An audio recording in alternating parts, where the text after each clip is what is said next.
Assalamualaikum warahmatullahi wabarakatuh. Maras Seekers back again dengan channel Nonya Maras akan mereview film untuk kalian agar bisa jadi referensi sebelum kalian benar-benar yakin buat menontonnya. Berikut ini adalah film di tahun 2020 ya, di tahun ini. Film ini didistributori oleh Netflix dengan genre crime, aksi, dan sci-fi berjudul Project Power. Film ini ditaburi dengan sedikit bumbu superhero sebagai penyedap dan diperankan oleh dua artis ternama yaitu Jamie Foxx dan Joseph Gordon-Levitt. Disutradarai oleh Henry J dan Ariel Schulman atau Schulman, tidak tahu pronounce-nya gimana.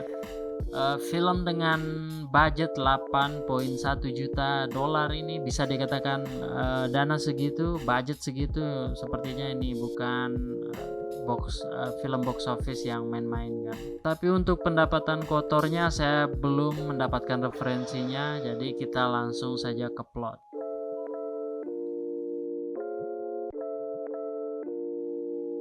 Film ini diawali dengan seorang distributor misterius yang datang ke New Orleans membagikan sebuah pil prototipe, pil percobaan sebenarnya, tapi mungkin di film awal belum dijelaskan. Jadi pil ini disebut sebagai pil super yang bila diminum akan memicu efek bagi peminumnya. Jadi bisa membuatnya memiliki kekuatan super yang berbeda-beda tapi kepada setiap orangnya. Hanya saja distributor ini memberinya secara gratis. Sedikit aneh kan, it's like no cash on the table, totally free cost gitu. Akhirnya tingkat kejahatan di New Orleans ini jadi semakin tinggi dengan pil yang dibagikan kepada beberapa penjahat itu. Jadi mereka itu super villain, jadinya dikategorikan juga oleh pemerintah sebagai drugs, obat narkotika gitu. Dengan begitu juga memicu seorang detektif bernama Frank Shaver yang diperankan oleh Joseph Gordon-Levitt. Ia juga ternyata secara sembunyi-sembunyi mengonsumsi obat itu, tapi untuk protection dirinya agar memudahkan menangkap para supervillain amatir ini. Selain itu juga seorang mayor di satuan Delta Force bernama Art atau itu sebutannya diperankan oleh Jamie Foxx. Jadi dia ini mantan mayor, bukan masih bertugas. Dia juga mengincar pemasok obat itu karena telah mencuri anak perempuannya. Tapi ini kayaknya agak sedikit spoiler, jadi kita langsung ke intinya ya. Pokok intinya itu mayor ini tahu banyak lah apa yang sebenarnya pemerintah rencanakan. Jadi ada hal yang tersembunyi di baliknya itu, ada perencanaan yang strategis ternyata. Jadi dia mengejar siapa otak pembuat pil itu. Jadi langsung kita menuju ke reaksi.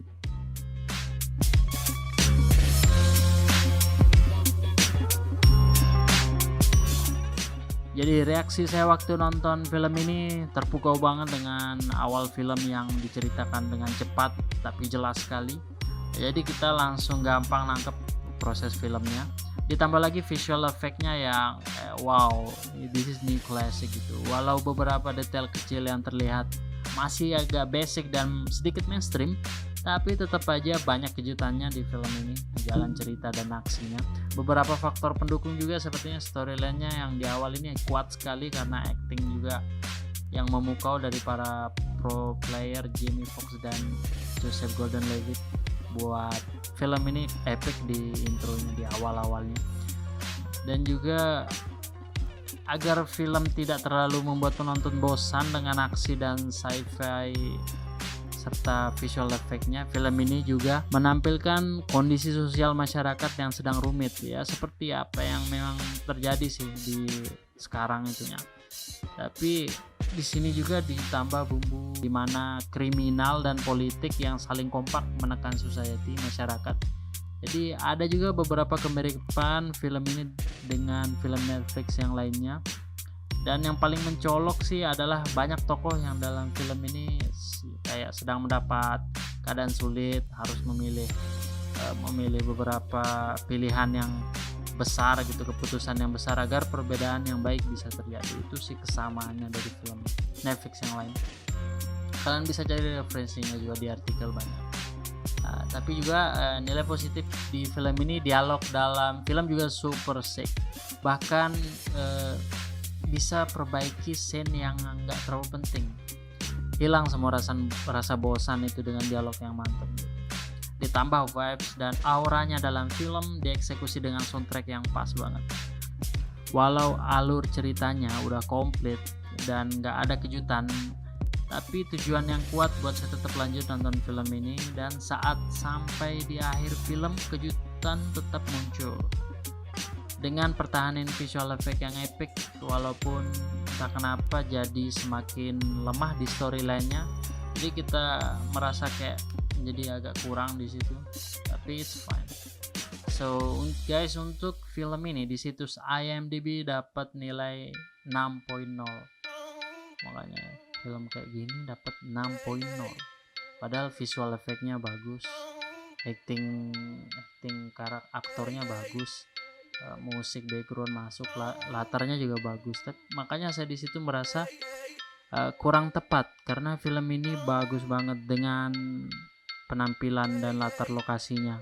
Melihat para komentator yang kritik film ini habis-habisan, pastinya buat rate film ini yang turun. Tapi it's my perspective, dan jujur aja emang saya sangat suka film bergenre kriminal yang dibalut aksi. Makanya saya rasa film ini bagus dan saya sarankan sekali buat kalian untuk menontonnya. Tapi saya setuju juga kalau jalan ceritanya yang berubah dan lemah di pertengahan, dan saya rasa itu penyebabnya juga. Tapi kita kembali ke perspektif kalian aja. Mungkin jika sudah menonton filmnya kalian tahu bagaimana. So itu dia tadi film Project Power. Semoga bisa nambah nilai buat kalian sebelum menontonnya, dan saya sarankan kalian buat nonton. It's a good movie. Bila ada saran film yang ingin saya review, silahkan beri komen terbaikmu, dan maaf tidak menampilkan beberapa fakta di film ini. Saya sudahi waktu ini dan terima kasih. Assalamualaikum warahmatullahi wabarakatuh.